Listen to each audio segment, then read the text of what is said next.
Bon, Anaïs, c'est un top 10 pour presque commencer. Il y a eu l'indiv, mais c'est la première vraie course qui te plaît avec le sprint. J'imagine que tu es ravi de ta course. Oui, oui, oui, l'individuel, on l'oublie.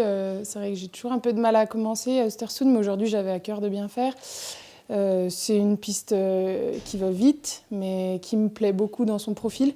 Après, voilà, le pas de tir, il est un peu traître parce on dirait qu'il est facile, mais en fait, non. Et bon, bah voilà, moi, un top 10, je signe, ça me va pour commencer, c'est bien. Puis ça me met bien pour la poursuite de dimanche. Exactement, il y a la poursuite. Tu vas regarder devant, c'est Ah pas ouais. si loin. Évidemment, je vais regarder devant, c'est pas si loin. Et puis en temps de ski, j'ai des temps corrects, donc je pense que je peux rivaliser avec les autres. Après, tout va se jouer sur le pas de tir et puis je vais rien lâcher. Donc voilà. Globalement, tu es contente de tes premières courses, là, physiquement, le ski a l'air d'être là et être encore mieux que les années précédentes. Tout à fait, ouais, bon, là, tu as tout dit. Après, en plus, je pense que les techniciens nous ont vraiment fait un bon boulot, ils nous ont bien aidés sur la préparation des skis. Et donc, donc tout est plutôt bien parti. Bon, Marie-Laure, la Formule 1, encore une bonne course qui confirme ton retour au plus haut niveau.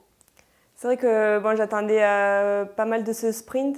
Je savais que sur le sprint, je pourrais vraiment juger mon état de forme parce que sur l'individuel, ça reste toujours un format un peu spécial, c'est long, enfin, c'est une course dont on a moins l'habitude. Un sprint, ça va très vite et il faut répondre présent d'entrée.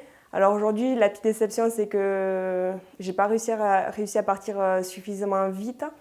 Mais en tout cas, j'ai bien tenu. Le dernier tour, j'ai pu accélérer. Je me suis vraiment fait plaisir. Et ça, c'est important pour moi de retrouver des vraies sensations et le plaisir en course. C'était le vrai test physiquement, justement, pour voir si en ski ça allait bien, un format de 10 km comme ça. Ouais, un format de 7 km et demi. Oui, non, c'est vrai que c'est un bon test. Après, comme je dis à chaque fois, j'ai besoin d'enchaîner les courses et je ne vais pas tirer de conclusion tout de suite. Mais en tout cas, voilà, ça fait partie aussi du déroulement de mes plans pour être de mieux en mieux au fur et à mesure de l'hiver. Et aujourd'hui, le premier test, il est plutôt bien. Après, c'est pas non plus un résultat foufou, mais c'est toujours bon à apprendre. En tout cas, je suis placée pour la poursuite et ça, c'est le plus important. J'allais y venir justement dimanche, tu seras dans le groupe qui peut revenir, pas si loin que ça de la tête, donc tu as des ambitions raisonnables. J'ai des ambitions plus que raisonnables. La poursuite, c'est vraiment le format de course que j'apprécie. C'est une course où on est tout le temps mano à mano sur les skis, au pas de tir, et ça, c'est ce qui m'amuse dans notre sport. Donc honnêtement, dimanche, j'y vais pour aller gratter le maximum de place devant. Ta réaction après le sprint?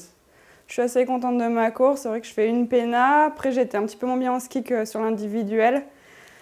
J'espère que l'enchaînement des courses va me mettre de mieux en mieux en ski et puis qu'au tir, je vais élever encore un petit peu mon niveau pour que la balle qui me manque la prochaine fois, elle soit dedans. Et puis voilà, j'espère que ça va aller de mieux en mieux. C'est quoi l'objectif pour la poursuite de dimanche du coup?